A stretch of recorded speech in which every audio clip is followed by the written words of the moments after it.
Welcome to Vision Pros, the show all about spatial computing, visionOS, and getting work done on the Apple Vision Pro. I'm Tim Chatton, host of the show. Hello there, and welcome to another episode of Vision Pros. Joining me today is Wes Hilliard from Apple Insider. Wes was on episode 8 of this podcast, where the Vision Pro is brand new. We're 72 hours into Vision Pro ownership. We had a chat, and you can listen to that on the earlier part of this podcast feed. But in today's episode, we're going to dive into 1 year later. The Vision Pro was released on February 2nd, 2024. And as this podcast comes out, it's been a little bit over a year. So we dive into the past year of the Apple Vision Pro, a couple of things that we hope for the future. We chat a little bit about Android XR and Apple getting some competition within the spatial computing world, and a couple other random fun topics. So I hope you enjoyed this chat with Wes. If you want more of this kind of discussion, I was on episode 591 of the Apple Insider podcast, which just released. So you can check out that podcast for even more discussion on 1 year with the Apple Vision Pro. Plus, we chat a little bit about the iPad with it being its 15th anniversary. So check out Apple Insider's podcast, episode 591 for that. And check out episode 8 if you want our very early thoughts from a year ago. If you'd like to support this podcast, you can head on over to visionpros.fm/Patreon. By supporting the podcast, either by signing up for the Patreon or subscribing to Apple Podcasts, you'll get both iPad Pros and Vision Pros early. My great thanks to everyone that supports the podcast. And if you have not yet left a review yet in Apple Podcasts, that too would be greatly, greatly appreciated. Every review sends signals to Apple to show this podcast more in search, helping others discover this show.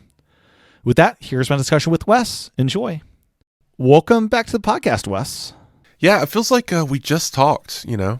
Like a year ago, almost exactly. A year, maybe 2 days. It depends on which podcast you're listening to. Yeah. So, 2 days. Yes. I was just on Apple Insider episode 591. So for those listening, check that out for even more Vision Pro discussion, as we do a lot of that in that episode. And that was a fun time being on that podcast. Thank you for inviting me. Yeah, I'm glad you were able to join us with William away, and I'm sure he was still very sad about your decapitated MacBook Air, but it was still good stuff. He should have been ecstatic that I brought new life into a Mac that had an already broken screen. That's how he should view that one. That's fair. Yeah. So you were last on this podcast, I believe, for episode 8, 72 hours with the Apple Vision Pro. It was released February 8th, 2024, so a little bit over a year ago. Mm-hmm. And it's wild to think that the Vision Pro, when this episode is released at least, will have been out for a full year, and we've been using it for a full year. I was a gushing, excited mess and had no idea how to even begin to describe this device, and that was a very fun episode to record, very in the moment, of course. Yeah, and we actually recorded it spatially. I'm not sure how well that turned out, but we recorded it in StreamYard, if you remember. We're not doing that this time, but it was in StreamYard, so you can see the original version of Personas and it looking as they did back then. Yeah, they've definitely taken a turn. And have you spent any time with Personas since the big update? Not a great amount of time, because I of course know people with Apple Vision Pros, but I haven't made a regular thing out of let's do a catch-up chat in Personas, monthly or whatever. I wish I did that, because they seem to have gone much better. Spatial Personas, of course, came out during the course of this year as it wasn't even a point update. I think it was a server-side thing that just turned them on prior to visionOS 2 even, right? Yeah, and honestly, as much fun as it is today, and if you know someone that you communicate with regularly over the phone that has a Vision Pro, and you also have one, and it's just this magical thing that, yes, go do that. But I mean, you shouldn't go out of your way to do it.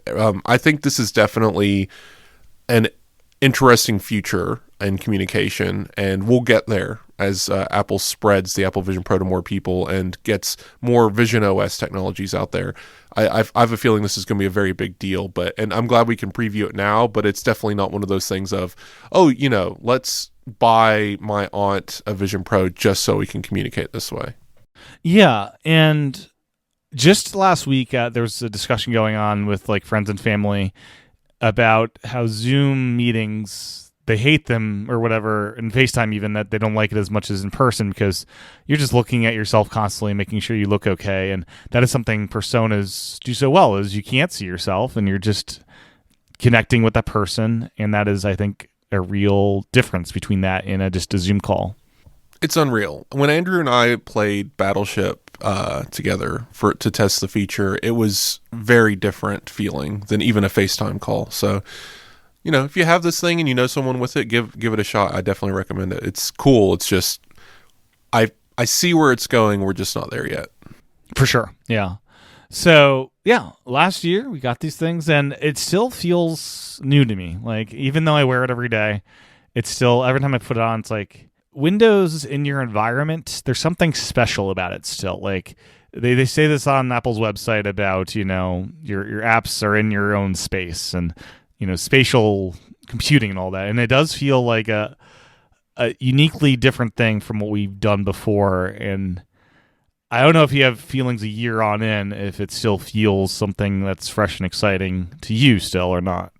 Yeah, no, it definitely has that, and I notice it most when I'm setting up. You put the headset on, maybe you've closed all your windows out or you've moved around in a way that you need to put your workshop together, and you got some fun music playing in the background, and it just feels almost, it's such a whimsical thing. It's still this new, fresh thing. It's fun to just toss windows around, organize them in your space, get everything set up, and then you just kind of fall into the work. Everything else kind of disappears. I'm sitting at one of the lake environments right now, Mount what's the mountain one called? Haleakala or whatever. No, Mount Hood. Mount Hood. That's right. Yes. Yeah. So because I wear my Vision Pro usually when I podcast when there's not a video element, because I enjoy having the windows in front of me for reference. Yeah. So it's interesting. Just someone. Of course, it's the internet. So I don't really care about what internet commenters say, but I do like interacting with them, and just because it's, I don't know, maybe I just hate myself, but I did go into my Vision Pro review comments, and someone made the comment of basically like, this thing's worthless, it's going to be in a trash heap and a big waste of time and everything, and I kind of, I just disagreed, and I was just like, honestly, like, I understand you might feel that way and you don't need to buy one. But I do think it is making a difference, right? Like, because they were making the point of, this isn't going to do anything for humanity. This is like a waste of time on the human scale. Why is Apple doing this? It's a weird perspective because, like, just on like, very angry. Everyone says entertainment is what it's best at, which that's one of the things it's great at. I do productivity stuff as well, but just from an entertainment angle, most people, I don't have control over my family room. I can't get a great TV set up there because it's just not going to be feasible with my life right now. So this currently is the way I can actually enjoy film and TV in a way that I missed when I was, not married and a bachelor, when I had total control and had a movie theater projector kind of setup. I had a whole movie room, and I don't have that anymore. But now the Vision Pro enables me to have that experience, and even better than I had before. So like, that is something for humanity, just like enjoying art, and getting people out of their cubicle into another place while they work. That right? too. Like, yeah. You can literally put this thing on and sit in the tiniest little cubicle from Mike Judge's office space and feel like you're in another country, right? If they were to make that movie today, this is what that guy would be doing, in his Hawaiian t-shirt. The ergonomics are just so good of like, you're not cramped over a laptop, like bending. Like if I'm sitting on a chair, I don't have to like, or even a desk, I don't have to like bend down if I just have a laptop to see the screen. Everything's, positioned perfectly for how you want it. Yeah. And, what's interesting is so it's beyond that too. It's beyond the work and getting some windows in front of you. I recorded, my sister-in-law's wedding, with spatial on my phone, kind of accidentally. Actually, I set it up on a tripod and meant it to be 4K, and all of that, just so we could go back and watch it. And it was fine because Apple's spatial still records in HD and it still comes up through pretty well on a 2D display. But I let her watch it in the Vision Pro with that spatial, and just that depth, even though it was further away, it just added something to it, and it brought her to tears just seeing it from that perspective. And like those kinds of moments you can't recreate with traditional media, and the Vision Pro is especially positioned to take advantage of that stuff. But that's one aspect of it, and then there's the other. I wrote a story yesterday about so last year Sharp Medicare or whatever, it's one of these companies and hospitals, they bought 30 Vision Pros right out the gate and established a experience center basically for figuring out how is Vision Pro going to impact healthcare. A year later, they just held their first major summit with 300 doctors traveling from 10 different countries, all excited to share their findings about how it has changed their practice. That in these operating centers with $20,000 displays that they have to crane their neck awkwardly, and a lot of doctors have to retire early from joint pain because of how hard it is to lean over the patient, then crane their neck up at a monitor, and then back down, and then back up. And by the time that they're in their 50s, they gotta get out early because they're just deteriorated. And then they put this headset on, and they're like, it's a different thing altogether, and that is awesome. That is really cool. And they're saying, yeah, of course, there's other headsets. We tried the Microsoft HoloLens. We tried MetaQuest. They just weren't there. This was what got it there. The resolution and the specs and how it sits is what got it there. Yeah, that I need to talk to doctors because that sounds fascinating. It's really cool. The surgery aspect of it, it's just like, I don't know. It's wild. They were talking about how I want to. Yeah, what is the surgery aspect? Because the cameras themselves, I would not trust to be. They're a bit dim and stuff. I'd want. I don't know. Well, right? Yeah. A doctor's operating room is one of the most brightly lit places on Earth. I think they have just every light in the room on. But I think this is one of those tricky things because in text, especially how this was conveyed by the report, it tiptoes around if the surgeon is wearing it while they're conducting surgery. It sounds like they're doing it. We do have an explicit story from Brazil stating that doctors did do a surgery. Now, here's the thing. I think this is what's funny. They're not doing the surgery with their hands. They're doing it with a camera and robotic arms. Oh, that makes a whole lot more sense then. And I don't think so this is where it gets lost in the text. I believe in this, and who knows? We'll have to talk to a doctor. But that's the thing that the iPhone introduction of surgeons over 5G doing crazy stuff, right? Yeah. Like sitting in Maui doing a surgery over their phone.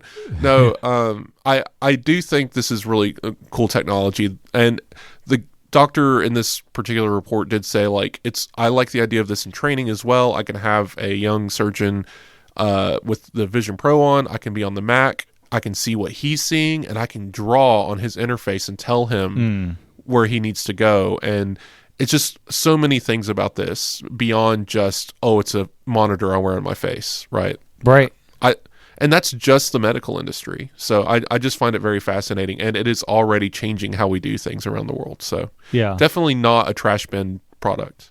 No, it's such a weird thing. It fits in such a small package. People say the carrying case is big, but yeah, but for what you get out of it, it's pretty nice. Just buy the Shield case. Just buy the Shield case. Oh, that's great. Yeah, I wish I had one because I already bought the Apple case, and I want to get one if they ever say they're going to discontinue that Shield case. I want to get one at that point because they make great stuff, but it doesn't last. They discontinue stuff at times. Yeah. They told me, I believe this is one of those, we're making it on demand, more or less. They order it, we make it until there's no more orders, I think is how it's working, but don't quote me on that. Okay. Yeah. But yeah, it's just such a fascinating product. And there are cynical, angry people in the world. And so, yes, of course, ignore the person reviewing it, but it did challenge me to think about it. How has it changed the world, and how has it changed how we interact with technology? And I am so adamant about the idea that this is a preview of the future. For sure. This tech will only get lighter and more battery efficient and miniaturized and all that. So how has your usage changed from day one to day 365? Like, are there new apps that have cropped up? I know people say there's no apps on Vision Pro, but there are.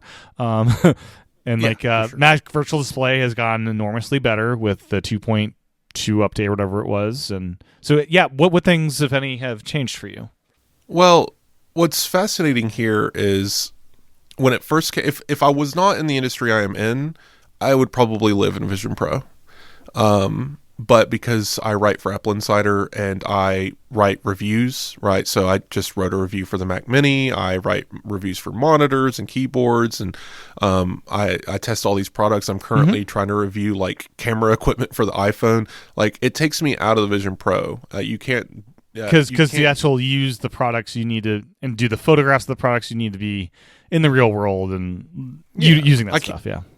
Yeah, and on top of that, it's just, for example, the Vision Pro came out in February. The M4 iPad Pro was very important, and I dived on that release as well. I had to get one and review that because it was such an important iPad release, and I am a very big iPad user. So that shifted my priorities. And while I was reviewing the M4 iPad Pro, the Vision Pro was still part of my workflow, but the iPad Pro definitely regained attention that had been taken for those last few months by the Vision Pro. And since then, after I got through that review period, because I had to work with the device, I had to work with the iPad Pro, I had to take it places and test the nano texture display and all that stuff. So I had to really be with it for a while. Yeah. And once the review was done and everything settled down, and we're talking not too far, April, May, I was able to kind of establish, okay, now what's my real workflow look like? And since then, it's been kind of modified. I had the 14-inch MacBook Pro before, and now I have the Mac Mini, but they both serve the same purpose. If I'm buckling down to do something that's large-scale project, a long review, text, things like writing a review for the Vision Pro, I'm going to put the Vision Pro on, and I'm going to open Safari and Drafts, and I'm going to research and do my writing inside of the Vision Pro. Now, if we're really busy at work and we've got several stories coming in at a time, and I need to edit someone's text, write my text, get an image together, bam, bam, bam, jumping around, Vision Pro can handle that. It's just slower because instead of the multitasking being in front of you and you jumping around a window, you're moving through a physical space or moving objects in a physical space, that automatically slows you down. That can be good for long-term work. If you did more stuff with the Mac combined with Vision Pro, and then you had visionOS apps as the accessory apps, that would change things. But your approach to Vision Pro is mainly let's use native apps, and the Mac is there for podcasting mainly. Well, kind of. So this is complicated, right? So I don't like working from a Mac. Every time I use a Mac, it makes me feel like I'm traveling back in time 30 years. It's the old windowing system, cursor. Yeah, you got the desktop where everything goes to die. Yeah. And it's fine. Like I like Macs, but I like the iPad so much more. And so I want to work from my iPad when I'm not in the Vision Pro. So that's what I do. The Mac is there for podcasting, right? We're recording right now, and I'm using the Mac, but it's taken on a different role as well. Recently, Apple Vision Pro does not have access to Apple Intelligence.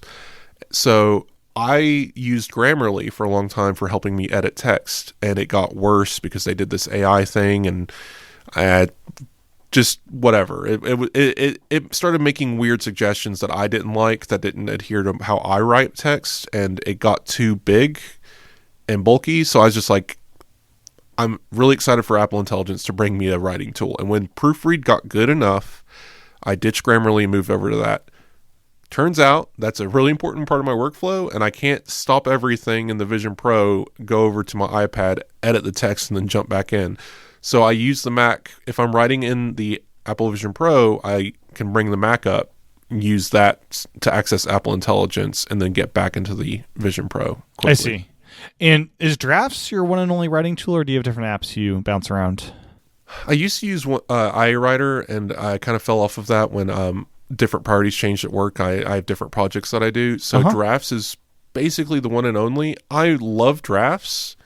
He has his own priorities right now. So I'm actually been looking around to see if there's other apps out there that are maybe native to Vision Pro, or on the iPad side have Apple Intelligence features built in, because you can do that now using an API, having writing tools built into a writing app. But I'm still committed to using Drafts because honestly, because of I have this whole linking system set up using a shortcut inside of the app, the way he has it all done, being able to just hit a new draft and go writing text. It's the fastest way for me to get from no story to story, right? Yeah. I can pop out 600 words in less than 20 minutes about something that just came up and just have it in our publisher and gone. And Drafts really helps accelerate those workflows. My favorite writing experience in Vision Pro is Everlog. It's designed for journaling, but it is Markdown. It's open enough to be used for other purposes, if that is something you want to look into. Yeah, I could look at that. So I'm a weird user in the simple fact that I have jumped back and forth between. So previously I had, I don't know, 200 apps installed on my phone or something ridiculous. And I would use them all, right? Like I didn't have just a bunch of junk apps. I would link them together with shortcuts. Sure. I would use them for data repositories, and I would just play around with all these tools, especially back when we were moving from workflows to shortcuts and all these modifier apps were coming out and widgets were coming out, and this was the only way to get this widget or that widget. Like I was doing that a lot. And then I realized this is ridiculous. And Apple's apps were getting so good, especially with how good reminders and notes were getting.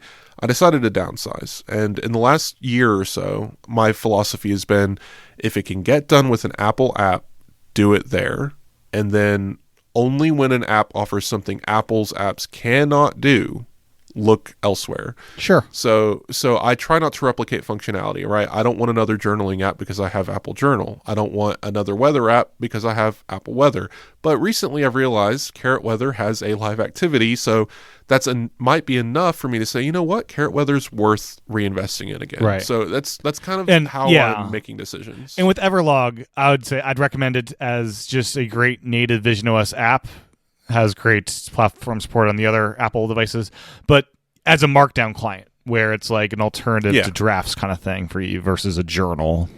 Right. I do wish, if I had a wish list item for Apple, period, they need a text editor, not Pages, right? That's not a text editor. Well, they have a text edit on the Mac. They need that on. I would love text edit on iOS and visionOS as their just bring that over. It'd be nice. If text edit was everywhere and had native writing tool support, which why wouldn't it if Apple updated it, obviously, native writing tool support, but then the killer thing is it's going to be so hard for me to ever get rid of Drafts because I can click a single button and have it convert a highlighted piece of text into a link using my clipboard. Right. Yeah. Apple's never going to do that. The Drafts has such a nice ecosystem of plugins and all that. Yeah. So stuff, on Apple Vision Pro, I'm glad that Drafts is there and I can use it as the iPad app, and it works great as a vertical app. And I hope maybe one day he works to get native support and add Apple Intelligence stuff. But I'm always looking at different ways to use these technologies, of course. What experiments have you done with the Mac Mini to make that portable alongside the Vision Pro? Because I know you've experimented with different battery packs. I know the Mac Mini has an AC outlet, so you can't just plug it in via USB-C power delivery, which is it's a shame because that'd be so nice. Yeah, I feel like there's got to be a heating problem with that. Trying to now, the Mac Mini does not require much power. It operates normally between 15 and maybe 25 watts. And it peaks at 65 watts. I have literally never seen it go above 40. It would be 65 watts is what the higher end laptops use for their adapters, I believe, right? Yeah, and I don't think it would actually be that hard to get something in there, but then you're talking about different I/O, right? So but see, that's complicated. The Thunderbolt ports provide 100 watts, so I don't know what's happening here. They must have just decided it needs It's an a AC desktop outlet because it's a desktop computer, and we're not going to make it this weird portable thing. Which for Vision that could Pro. change in the future because a lot of people are trying to normalize using USB-C for everything. I don't think it should be everywhere, but it, like in something like a computer, it makes sense. Especially if you don't need more than 60 watts. But so I looked at battery packs, which they exist with AC outlets. These aren't the giant batteries on wheels. Which I'm talking about even pocketable batteries that have AC outlets. They're fewer, but they do exist, and they're interesting. Some of them are more expensive than others. I wanted this just to see it as an experiment, so I bought a cheap one, about $60. And it worked. It was a terrible battery, but it did the job. What it can't do, what I do need something to do, is power pass-through, meaning it cannot charge the battery and provide power to the Mac Mini at the same time. So, isn't that obnoxious when some battery packs can't do that? You're like plugged in, the battery pack's plugged in to power, and then you put your like iPhone on it and it just stops charging the battery. It's like, oh, come on, guys. Oh no, even worse. If you have the Mac Mini plugged in and you plug in power to the battery, it turns off the AC outlet.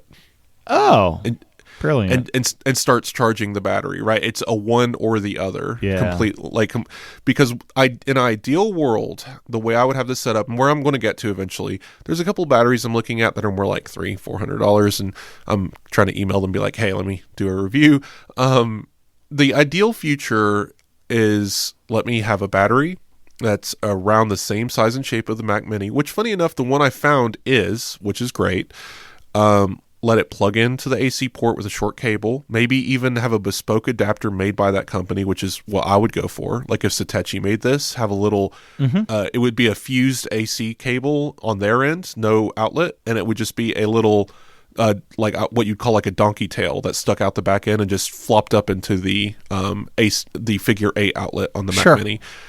Anyway, then have the Mac Mini sitting on top of it, and then you plug it in to a USB-C port power wherever it's sitting, and the battery keeps a float charge, but power is passed from that USB-C out from the outlet of your house to the battery through to your Mac Mini without touching the battery. And then you unplug the USB-C port, and it's an immediate disconnect switch to switch it from AC power to battery power.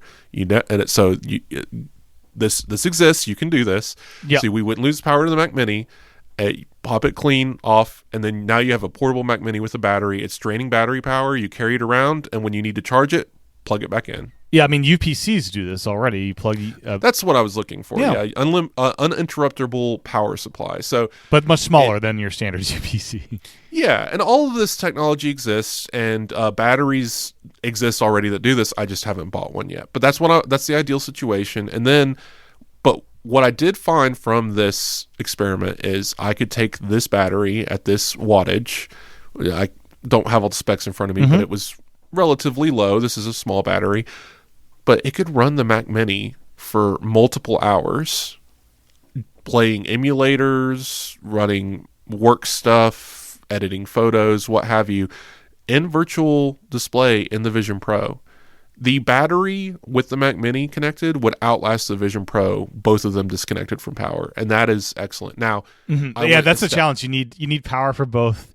You need the Vision Pro battery dongle as well as the Mac Mini. Well, I went a step further in this testing, and I plugged the Vision Pro battery into this battery. So it charged the Vision Pro and kept the Mac Mini powered, and the battery lasted 2 hours. So either way, you're going to work for about 2 hours. But in this case, when the battery goes dead, you still have 2 more hours plus on the Vision Pro to get stuff done. Yeah. So it's an interesting little trade-off, and this particular battery is set up for that, but a different battery would offer different specs and different limitations. But I'm just glad that you can do it, and I hope third parties step up and make something interesting in that department. Yeah, I'd love to see Anker design something because they have a good design sense. And yeah, I want to know when you're doing Sidecar and you're adding an iPad to a Mac setup, it does not work if the Mac has no display.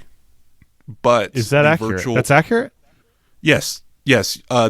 So if it's a Mac Mini, I cannot turn on Sidecar unless it is awake and connected to another monitor. Or you can use a dummy dongle and fool it into thinking it's connected to a monitor. Even if you do the script thing, that you can add a script to do Sidecar, initiate that stuff without a UI. Oh, good question. Actually, that does not work because I tested this. If you did, okay. Yep. If you have the iPad already connected to Sidecar and then unplug a monitor, Sidecar also turns off. Okay. Everything just shuts off. So, gotcha. But they sell dongles. They go into the HDMI port. They don't even stick out. They just literally slot in there almost flush, just enough for your thumb to pull it back out. And it tricks the Mac Mini into thinking it's connected to a monitor. And then that's enough to get Sidecar running. Now, that is not true for Vision Pro Virtual Display. You can just launch it, right?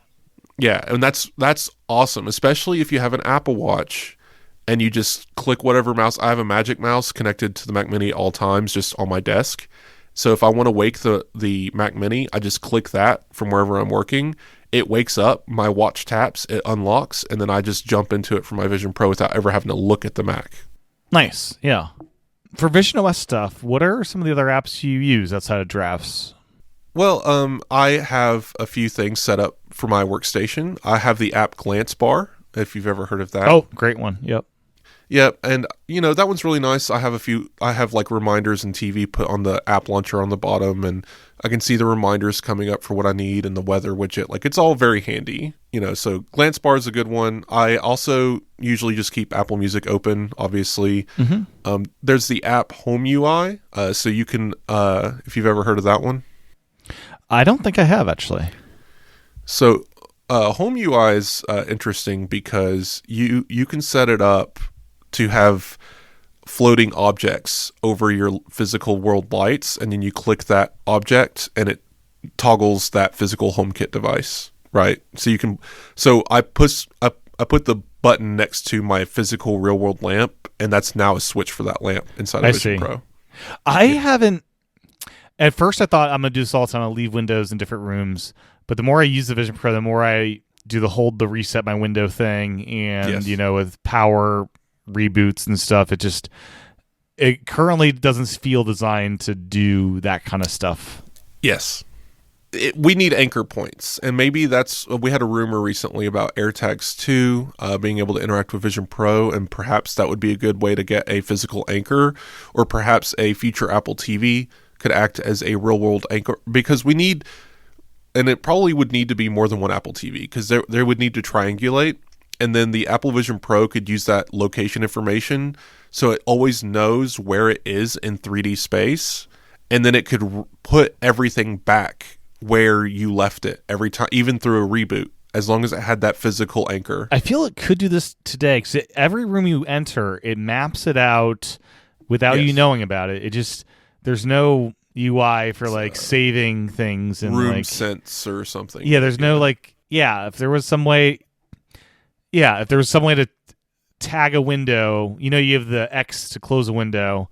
I'd love to hold down the X to say anchor this to this point. Remember this, don't be a part of the recentering thing. Even further, just have shortcuts integrated with this. Apple should.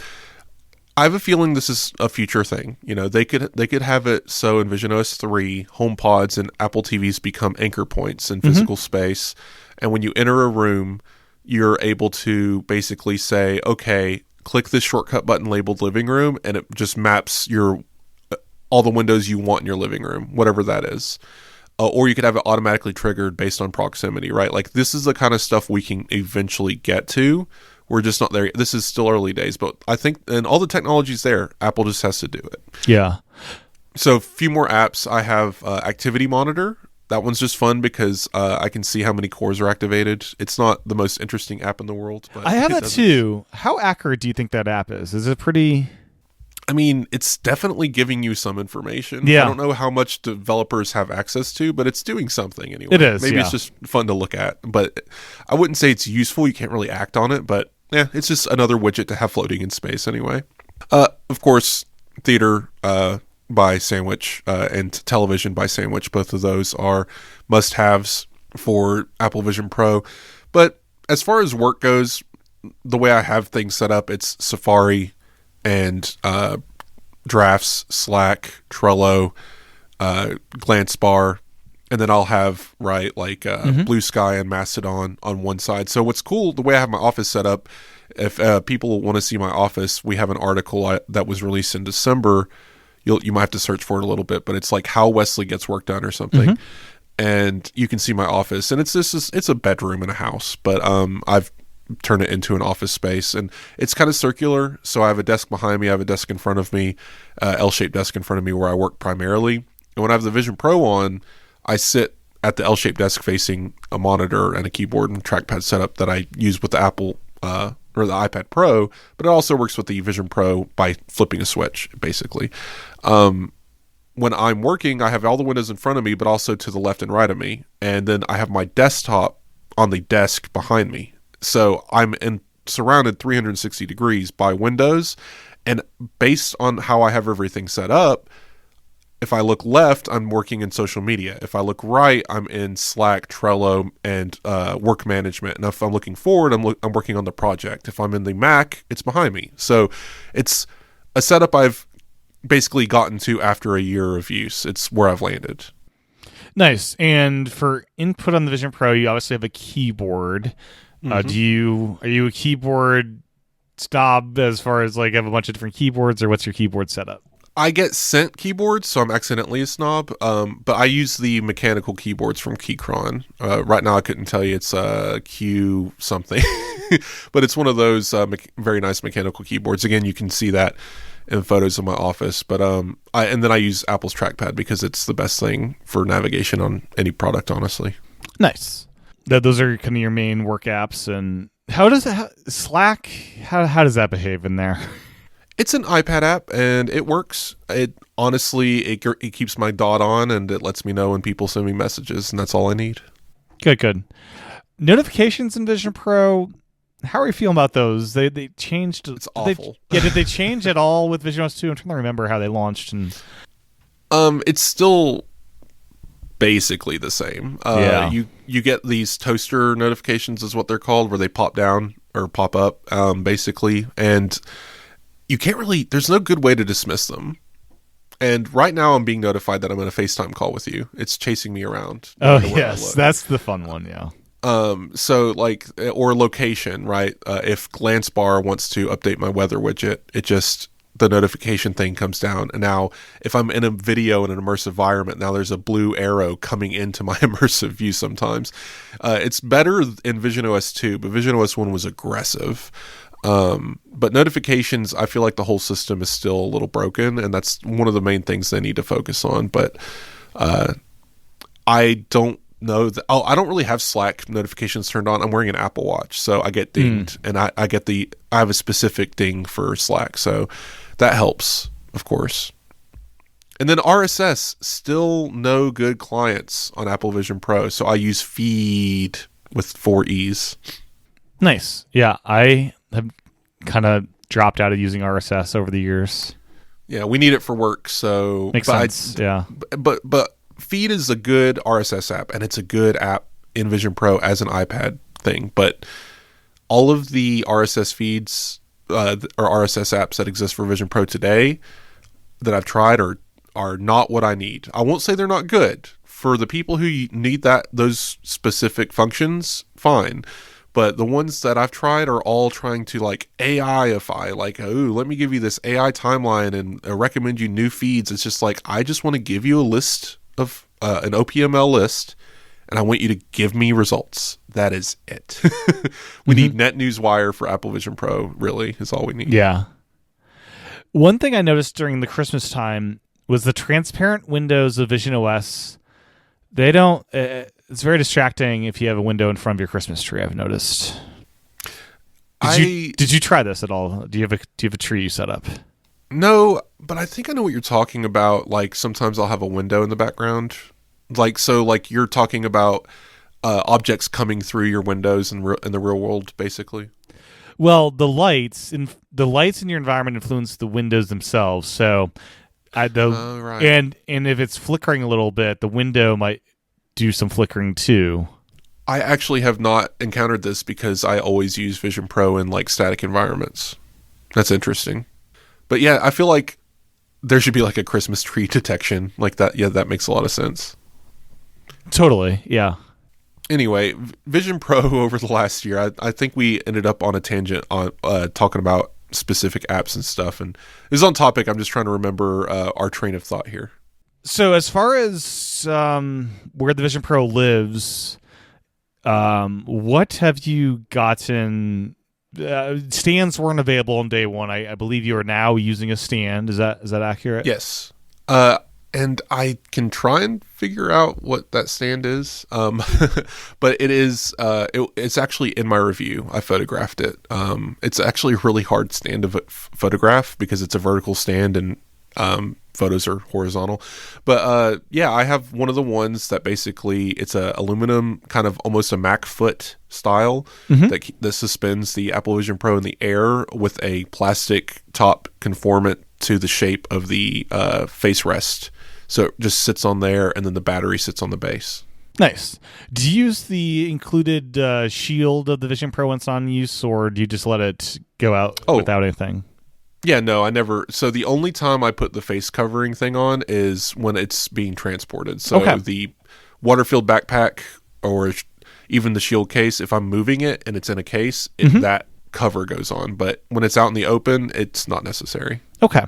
Has it... do you have to dust it? Is that a problem, dust? I mean, I think I'm moving it around enough. So it's so funny. You might have encountered this. No, actually, I don't think you have. So this is weirdly unique to me and like 5 other people on Earth. I have 3 different Apple cleaning cloths. Yeah, I had the Nano Texture one and I had the Vision Pro one. Both of them live inside my Vision Pro case. So I'm not sure which is which. Which nano texture do you have? Is it for the iPad? Yeah, I got the 11-inch nano texture. Okay, so you are closer to me. I don't have any of the studio displays that may have come with one. That's probably the third one that you probably have. I don't have a studio. I have Apple's original. You could go to the store and buy it. Cleaning cloth, right? That's its own. Oh, right. Yes, the $20 one you can buy. Yeah. Yeah, it's a thicker make. And all 3 of these are different, you're saying? They're all different. I love this. And this is so Apple. Yeah, and then the Vision Pro cleaning cloth is a very svelte, silky, thin cleaning cloth. And then the iPad Pro Nano Texture is in the middle of that. So it's thicker, so it kind of is a very stiff material, but it's easier to fold over. Okay. Because the original cleaning cloth is basically almost what you'd call a cardboard. It's just very thick and just sits there as a big square. But I keep each one on my desk by the product that they're for. It's so funny. Great. And I find myself using a cleaning cloth, either one of those 2 that I have, at least probably once a week, because if you get oil over the lenses, your camera... it gets a little smudgy looking. So like if stuff isn't looking right, chances are you just need to wipe down that faceplate. Yeah, I generally just sometimes just grab it and shine the face and then clean out the optical inserts and just go about my business. But not something that you really have to think about too much. Right. Yeah. No, it's generally not a problem. But yeah, that's why they give it to you. I think it's more for the exterior glass versus the interior lenses, which you also may need to use it for occasionally. But over this past year, I've been very impressed where I really don't need to clean those that often. Where on PSVR 2, I'm constantly cleaning the lenses inside there because in that headset, your eyes get much closer to the actual lenses, so you're brushing up against that much more often there versus an Apple's headset. And likely as not, you're probably sweating because the games that you're playing in Apple Vision Pro, in PSVR 2, make you move around and do a lot of stuff. So, especially Beat Saber. Yeah, I live in that game. Yep, and Creed, Rise to Glory or something is another very intense. Yeah, a lot of intense games that you can work up a sweat in that, for sure. I recommend disinfecting wipes for sure. So yeah, anything as far as this past year? I mean, I've done a couple different mods for Headstraps. You're still rocking the original, just solo band. That's comfortable for you. Yeah. As far, I've tested a lot of accessories. I'm writing about the contour strap right now, which I'm just never going to like anything other than this strap because it does what I need it to do. And if I put more pressure points on my head, I'm going to hate it. So that's just my problem. And am I right in thinking there's no third parties that offer prescription lenses that even if they tried to do it, they need to have that QR code thing to make them work? It'd have to pair somehow, yeah. And no one else is doing it. That's what I thought, yeah. And they're pretty affordably priced, I must say, compared to what you get in the third-party market for PSVR 2. So there's probably not much room for competition because they priced it so competitively.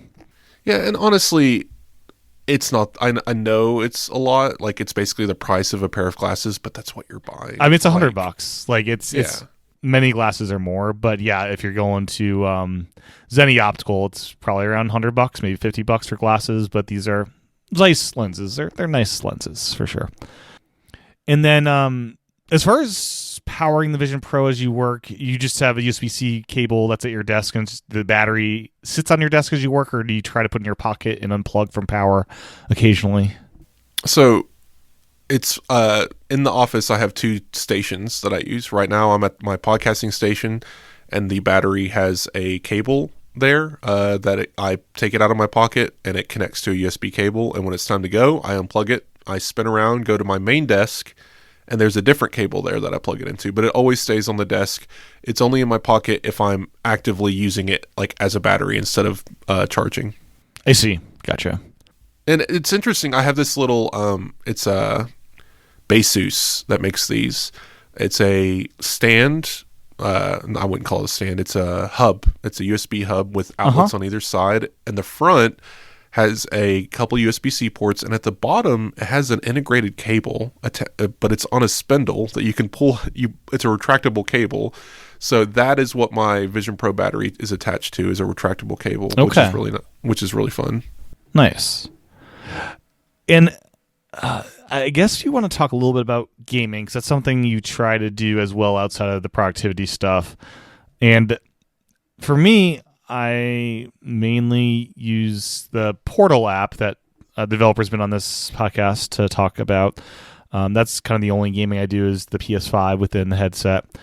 What extent have you tried in the headset? Well, so I've played a few of the games here. I've also found a Virtual Boy emulator. Virtual Friend was really fun. For about I need to try that. That seems cool. And I never had a Virtual Boy, so this seems like the best way to do that. Yeah, my brother had one, and it made your eyes bleed then, and it still makes your eyes bleed. So it's a mono or a duotone screen, so it's rough, but it's cool being able to go back and play Mario Tennis, and it's a full 3D effect. It works. It's interesting. I've got Job Simulator. I've got a bunch of Apple Arcade games that I've tried out. A few of them are really fun, like Crossy Castle. I didn't even know this because I always had a controller connected. Crossy Castle has hand controls, and they're really clever. So I highly recommend everyone who hasn't tried this, go play Crossy Castle, because I'm sure everyone's probably tried the Family Guy go-kart one where you use your hands like a steering wheel. Sure. But if you're playing Crossy Castle, I'm playing it right now to remember how it works. So you hold your thumb up with your left hand, so you're giving a thumbs up sign, and then you tilt it left to move left, and you tilt it right to go right. And it can kind of accelerate based on how much you tilt your hand. And then you pinch with your right hand to jump. And it works so good. And I love that like people are able to figure out new ways to integrate gaming controls with hand gestures. I like that. Yeah. How are we feeling about PlayStation Sense controllers, the PSVR 2 controllers being sold by Apple and integrated into things outside of gaming, perhaps, as people are talking about, and all that stuff? Well, I was going to say, I'm a big gamer. I love rhythm games. I played Beat Saber to death. I think that's the only game I actually play on PSVR 2. And the haptics of the controllers are so important to that game. Mm-hmm. And then I come over to Vision Pro and I play Synth Riders or Thrasher, and it works. But you're but not. Synth Rider on PSVR 2 is such a better experience. It is also on PSVR 2, and with Synth Rider especially, you're riding these waves. So Beat Saber, you're just hitting things, but in Synth Riders, you're riding the waves, and the haptics follow you as you're riding the wave, and that's even much more important in that game. I feel because it makes you feel like you're doing something, and that you're locked into the wave versus you're just Vision Pro, you're just waving your hands around and you feel very silly. And I know you feel silly playing traditional VR games, but this is just an extra level of what am I doing? So bringing PSVR 2 controllers to Apple Vision Pro is a perfect solution because the controllers work great. Apple already has all the systems they need to get it paired over Bluetooth, right? They support all of that stuff. They just need to integrate it into the system. And it goes beyond video games, like you said, but I hope this leads to maybe Beat Saber coming to Apple Vision Pro in the future. I don't know why I want it here. I play it just fine on PSVR 2, but I guess it would just be interesting to have the different experience. I think the difference is Apple Vision Pro would be able to do the 360-degree version of it, the full MetaQuest version, whereas PSVR 2 is locked forward because it's attached to a cable. I thought it let you do 360, but it's recommended not to do that because you get twisted up a bit. Oh, I haven't. Maybe there is a setting for it. I didn't know.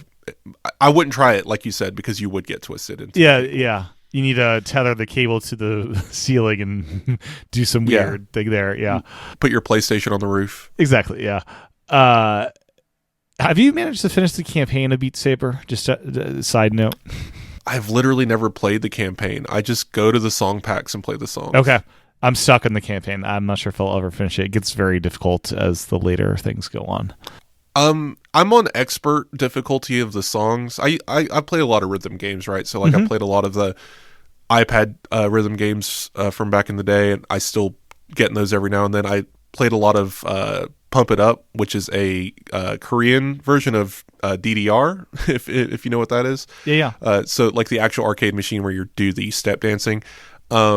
So like I really enjoy rhythm games, and so Beat Saber, it took me a while, but I got up to good enough to expert, and some of these songs are impossible. And then I sometimes I peek at Expert Plus and it just makes me cry because I'm just like, who on earth could actually do this? And I know there are. I'm sure there's 4-year-olds doing it just like they did with Guitar Hero Through the Fire of Flames, 4-year-olds in Korea playing that on Expert Plus, getting a perfect score, but I could never.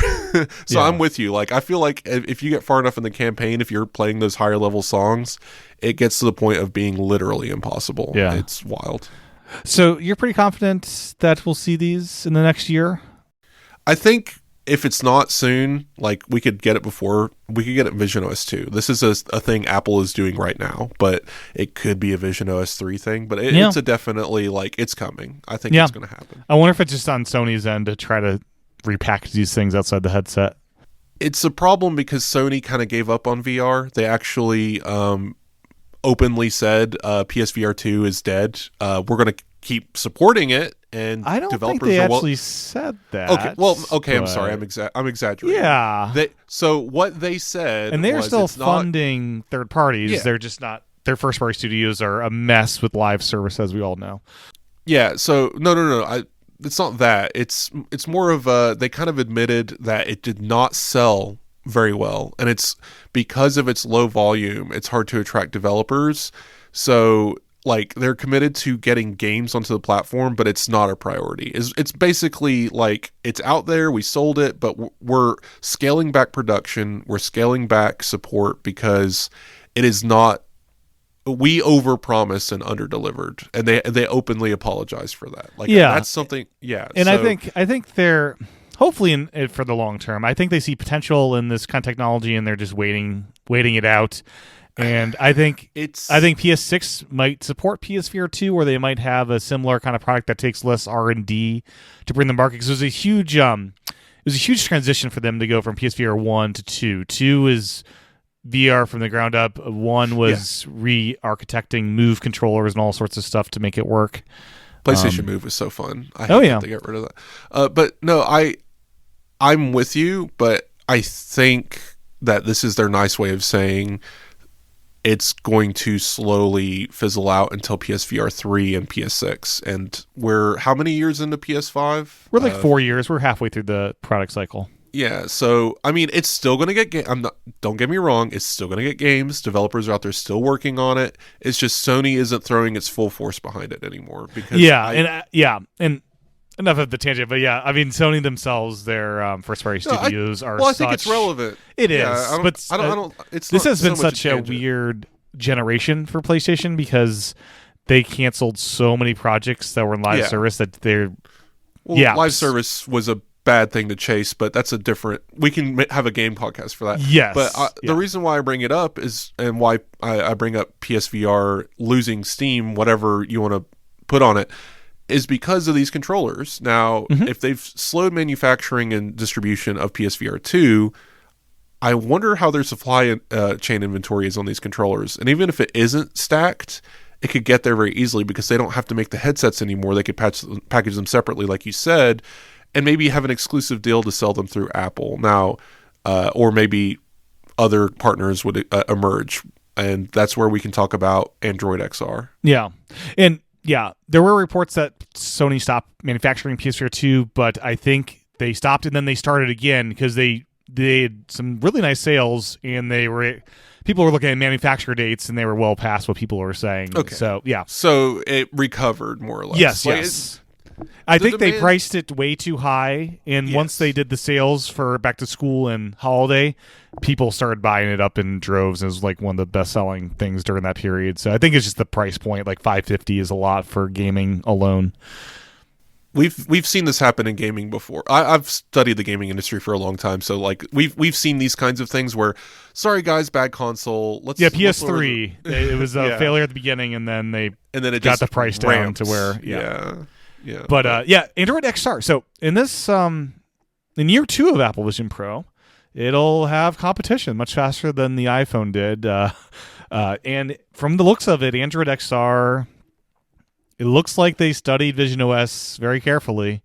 I don't know how many years in advance they were working on this, but the UI, they definitely shifted course to be modeled after visionOS. Well, I want to be really clear about how the competition thing here, because all right, Meta obviously has an offering and has had offerings that are similar to Vision Pro, and they chased a little bit of it in the productivity angle. And Mark Zuckerberg has talked about how amazing and perfect Quest is and how Vision Pro is a flop or whatever.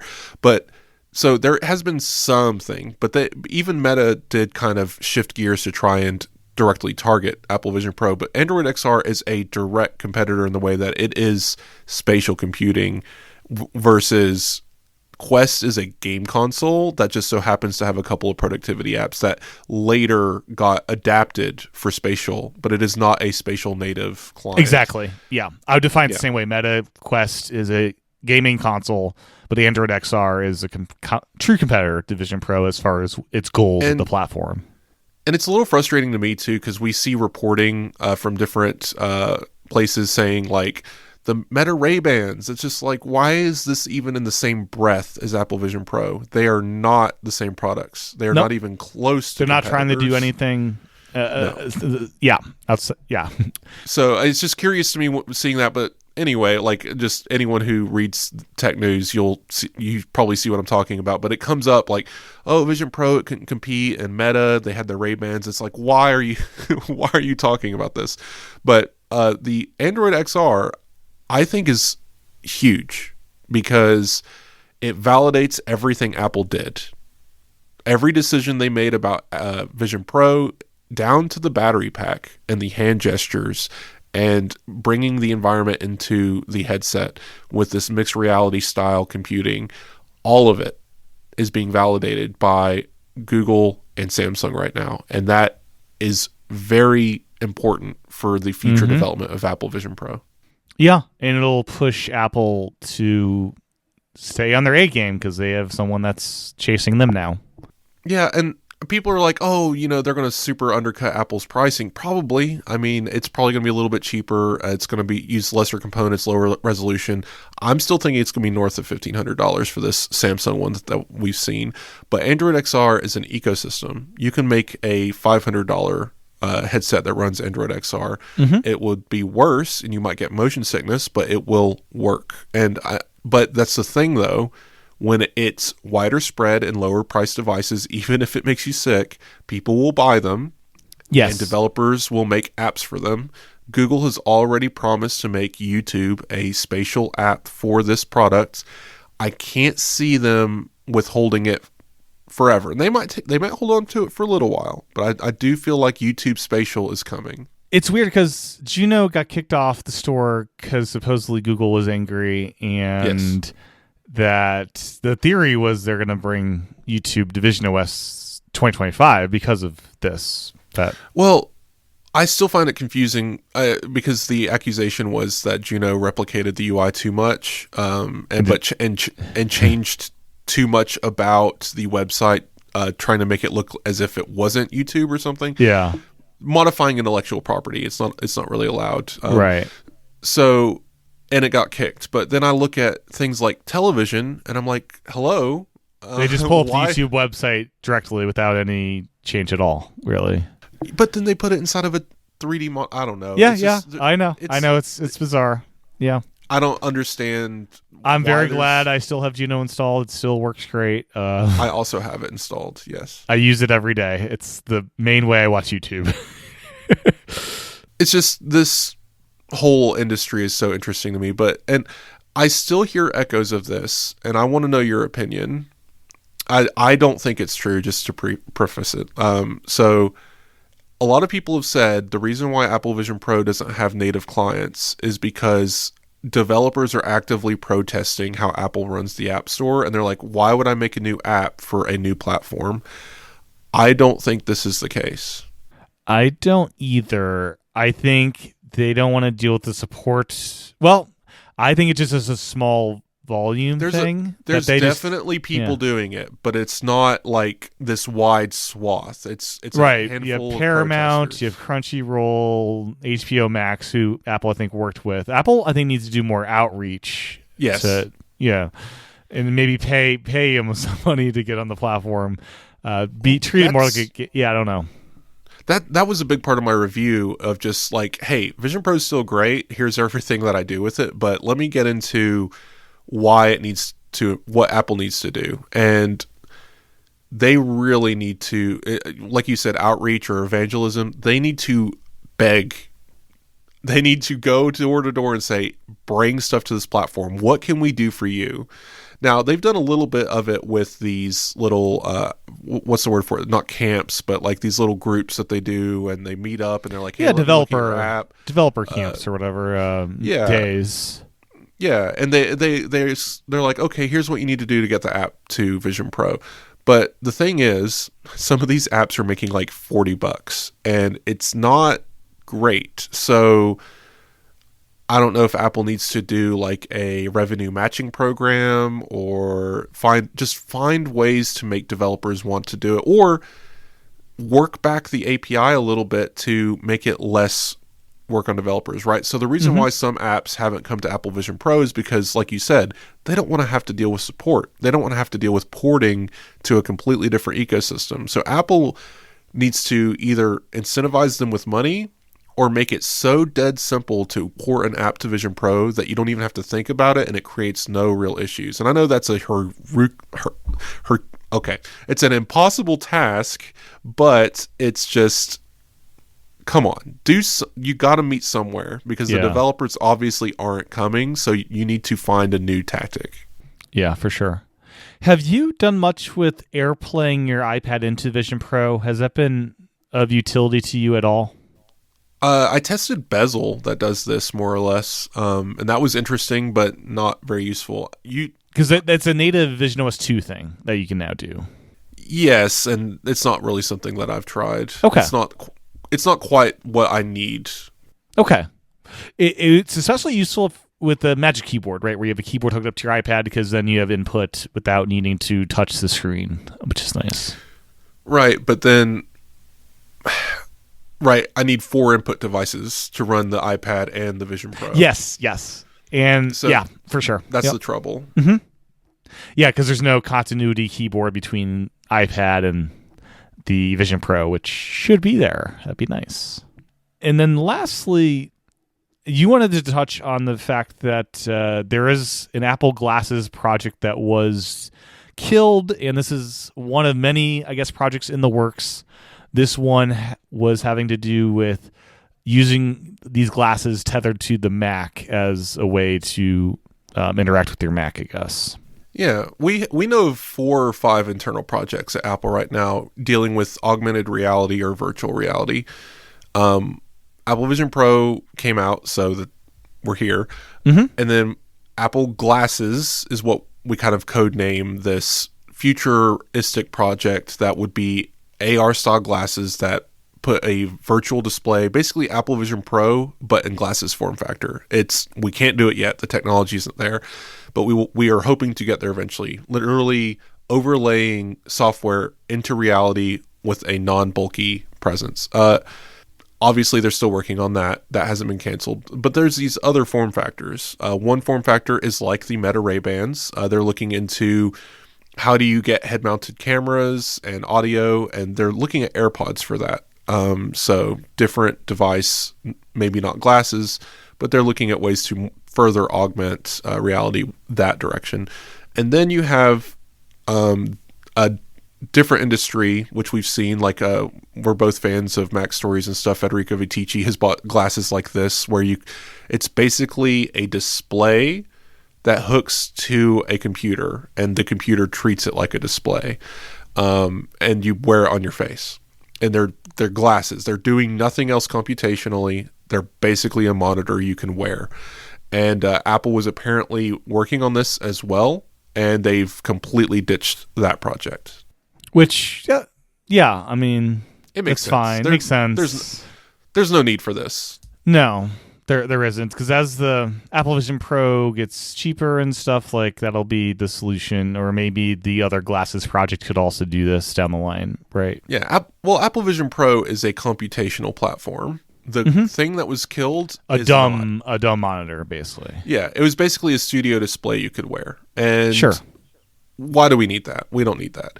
And if you do need that, there are other companies that already make it. There would be no real trick or fun thing Apple could do there that's different from what other people are doing. It would just be, here's macOS, maybe on a sharper display. I don't know. For sure.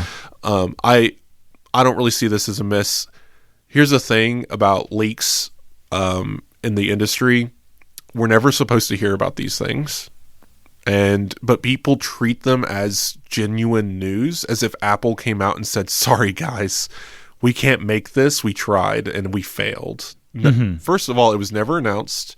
The public never knew about it. And then the public will never know about it because it's never coming. So it's always interesting to me to see how people pitch these stories. Some like to go the route of Apple's this abject failure. They can't compete with Meta. Look how badly the Vision Pro is doing. And it's doing so bad that they gave up on this product. And that's like the direction people are going. And I'm just like, guys, it never existed. I mean, Apple has dozens and dozens of projects that we will never see or hear about. They have folding devices that fold in every way, probably 3-way folding screens, horizontal, vertical. They still have a car. They're not actively working on it anymore, but they still probably have people in there building newer ideas for windshields. We see patents for this stuff come through all the time. And they probably have a smart home battery and a solar panel made by Apple sitting in there, right? Like they're experimenting with everything all the time. And the stuff we hear about, we're lucky to, because usually someone who's angry, who got fired, or their division got defunded because the project didn't go anywhere.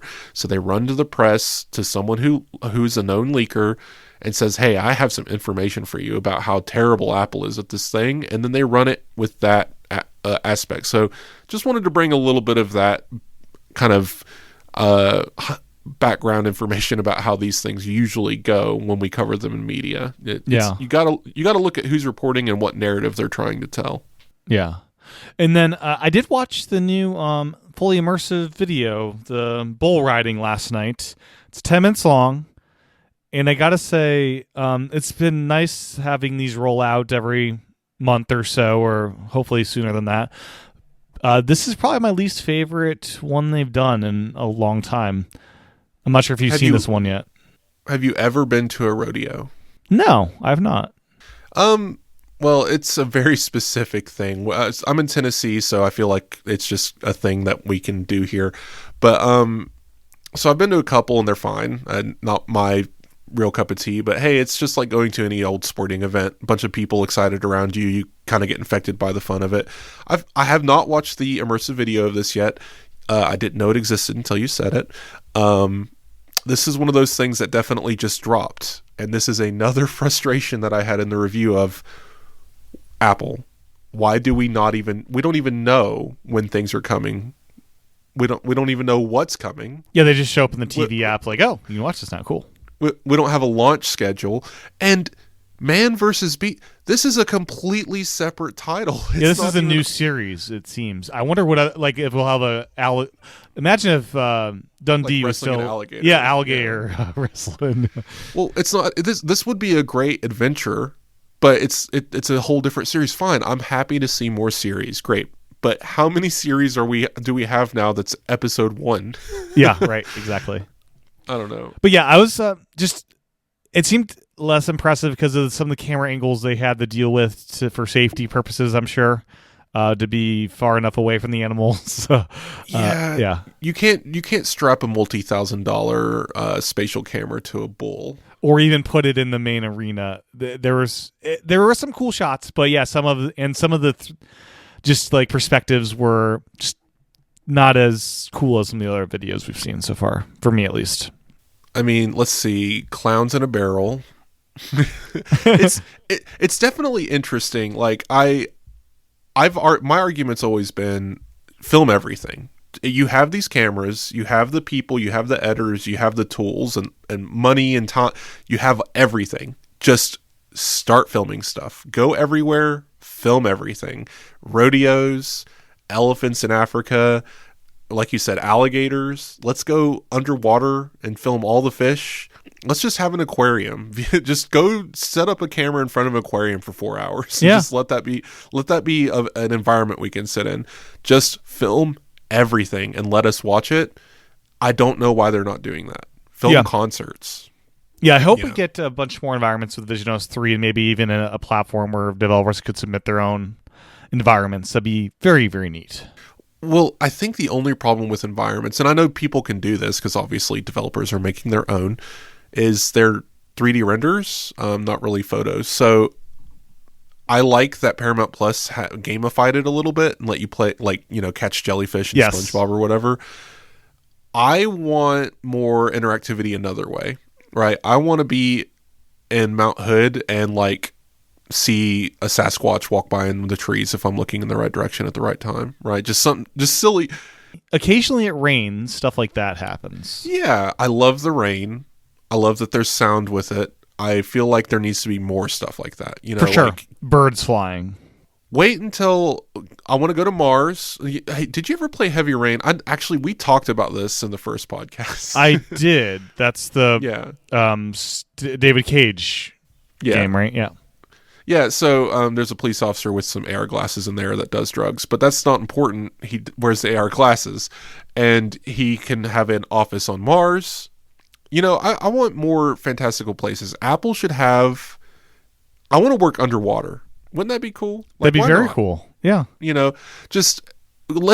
We've so far, in the first year of Apple Vision Pro, other than Wild Hearts music video, we have been so hard grounded in reality. Here's your Safari browsing and photos and real life. We're going to go adventure in France and we're going to look at these elephants.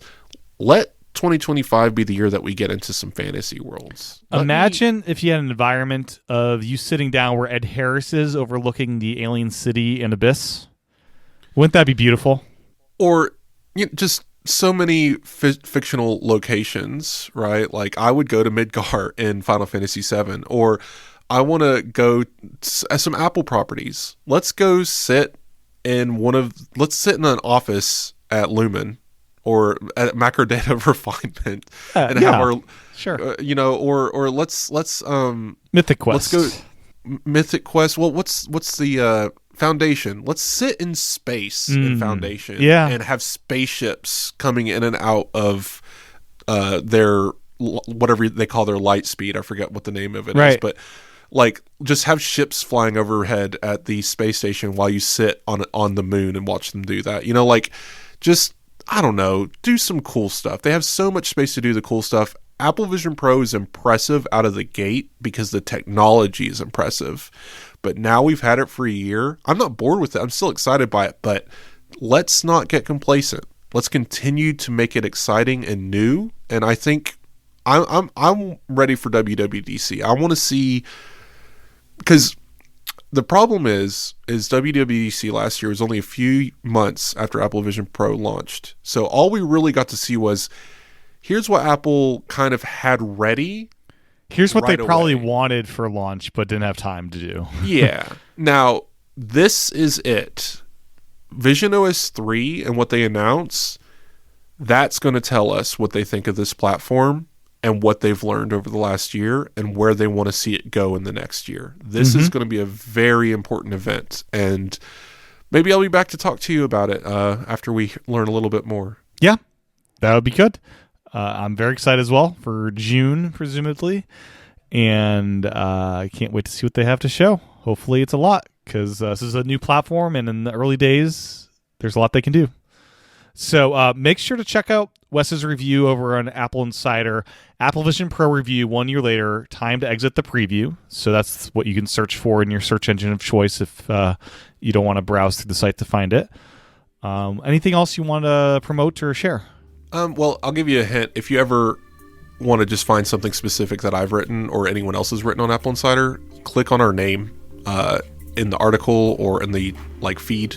If you just click our name, it takes you to a page, and it shows you everything chronologically that we've ever written. So that's always fun to go poke around. But yeah, I mean, you guys can find me on Blue Sky. You can find me on Mastodon. I'm pretty active in those places. You can hear me talking to William and on the Apple Insider podcast, most recently, of course, with Tim. I recommend everyone who likes this show, go give that show a listen. We had a lot of fun talking Vision Pro and iPad, and we'll have to have you back in the future as well. Absolutely. It'd be great. Well, thank you, Wes, for your time. Really appreciate it. Yeah, no problem. This is a lot of fun. Well, that's my discussion with Wes, all about our first year with the Apple Vision Pro. My thanks again to Wes for his time recording this episode. My thanks to you for your time and attention tuning in. Make sure to check out Apple Insider and have a listen to episode 591 of the Apple Insider podcast for even more of this kind of discussion. As a reminder, you can support this podcast over at visionpros.fm/Patreon or by subscribing in Apple Podcasts. With that, I'll talk with everyone again real soon.